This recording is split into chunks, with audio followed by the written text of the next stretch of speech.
This is the 2024 Honda Civic Type R, FL5 if that matters to you. The previous generation was FK8. For some reason they go up in letters but down in numbers. Not sure what that's about, but here it is, the FL5, the successor to the FK8. For those of you that are familiar with the FK8 CTR, you guys know that the front bumper looked a little, some might call boy racerish. I personally liked that front bumper, but some people thought it was just a little bit too gaudy, a little bit too much. I mean, I love the sharp edges. I love how it stood out a bit. It just looked kind of aggressive. For the FL5s, Honda decided to go with a more sleeker look. And honestly, I love this look as well, and this is fitting for a lot more people, I think. Now, right down here, we have a nice big opening for the very large intercooler that's on this car for the turbo, as well as the opening up here to let more air into the radiator itself. Right here, you have the very noticeable Type R badging to let you know that this thing f***s. You have the red Honda badging, because that is typical on the CTRs. All CTRs, once they came here to the States and beyond that, when they were in Japan, they've all had the red instead of regular black for the Honda symbol. Then moving up to the hood, as you can see, there's a little vent right here. Now, this isn't an inlet like they have on the WRXs. This is actually an air outlet that'll let hot air out of the engine bay while you're just pushing this engine to its limits. So moving over to the wheels, these are actually not stock. These are aftermarket because we're actually out at an autocross here at Crow's Landing. I'll leave the link to SFR and American Autocross Series, those autocross clubs, in the description down below. So if you want to check out those clubs and this area that is Crow's Landing, probably the grippiest, if not the best site in America, feel free, follow those links, and get yourself registered for one of the upcoming events out here. Anyways, these right here are going to be Apex wheels. I will have the specs and the links to these in the description down below. If you love the look of these are very fantastic. The bronze complements the championship white on this car fantastically. These wheels are currently wrapped in 265 RE71 RSs. Now, as you might be able to see right down here, there are fins to let air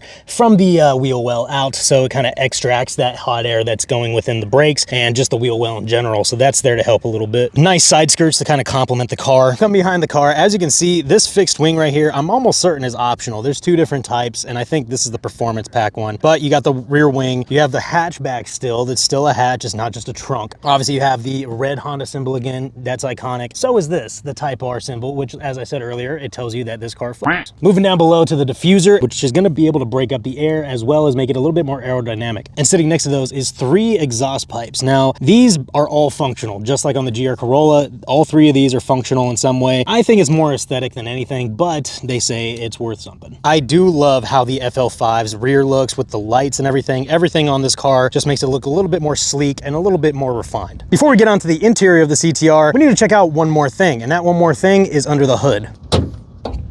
With the hood open, you can clearly see that this is a Honda engine with, once again, the Type R logo on the top. But this is a 315 horsepower, 2-liter 4-cylinder engine, and it's VTEC. Obviously, it's Honda. This motor and the one in the previous FK8 are very good engines. They are very tunable, and in stock form, they overperform what they say in the numbers. Now that we've seen the exterior of the CTR and what's under the hood, it's time to get on to the interior. Starting first with the driver's side of the car, you can see here on the door panel that there is nice Alcantara right here.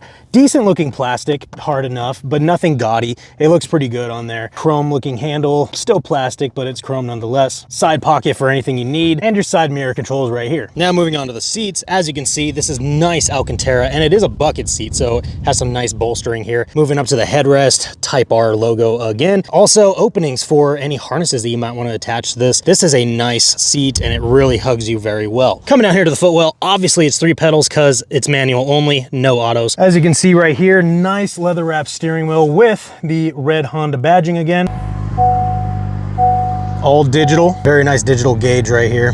Put in a plus R mode, different drive modes, comfort, sport, and your individual, so your custom one. And as you can see on the infotainment system, you can adjust a lot of stuff on here. Moving along the dash, just a typical dash that you'll find in a Civic. Decent though, it's nothing that cheap. Coming here with the air vents, different, definitely different, honeycomb style. They are very nice nonetheless. Coming into the center, you have full climate control right here. A few USB chargers right here. Wireless charging, if it works better than the Corolla, that'd be cool, but they do have wireless charging. If you don't like wireless charging, you have a lot of space right here though. And then you have your stick shift right here. Very crisp shifts in this car, I must say, very nice to throw around. You got your sport, your drive modes right here, the plus R mode, so you can go into full race mode with this thing. Down here is where your traction control is, by the way. Going in here, the center console area, you have 2 cup holders. Opening up the center console itself, you have quite a decent amount of space right here to hold gloves and whatever else they have in there right now, and some extra space.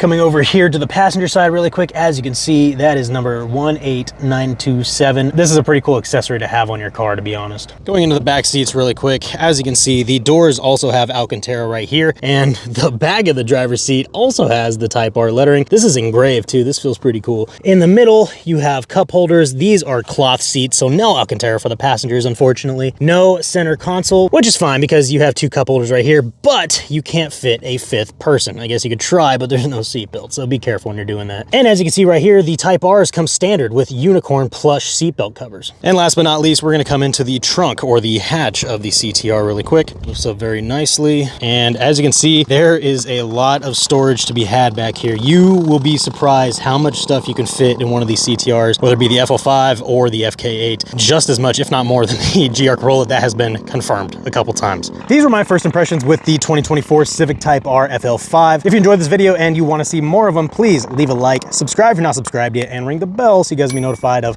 more car reviews like this, more racing like I'm about to get to with the GR Corolla here soon, and other things coming to this channel very soon. And until next time, guys, keep going fast.